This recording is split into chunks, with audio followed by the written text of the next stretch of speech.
ఒకవైపు సింహం, మరోవైపు చిట్టెలుక. వీళ్ళిద్దరి మధ్య స్నేహం ఎలా మొదలైందో చూద్దామా? అనగనగా ఒక దట్టమైన అడవి. ఆ అడవిలో బగీరా అనే సింహం ఉండేది. ఈ అడవికి నేనే మృగరాజుని.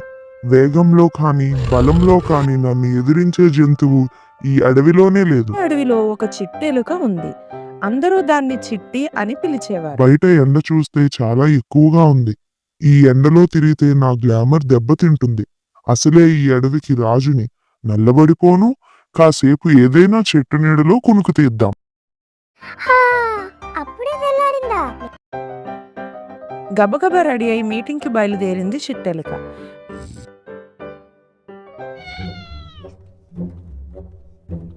ఈ పిల్లేంటి నా వంక తినేసేలా చూస్తుంది? ఇక్కడ నుండి పారిపోవాలి. నువ్వేంటి ఇలా తగులుకున్నావు? నేను తప్ప ఇంకెవరూ దొరకలేదు.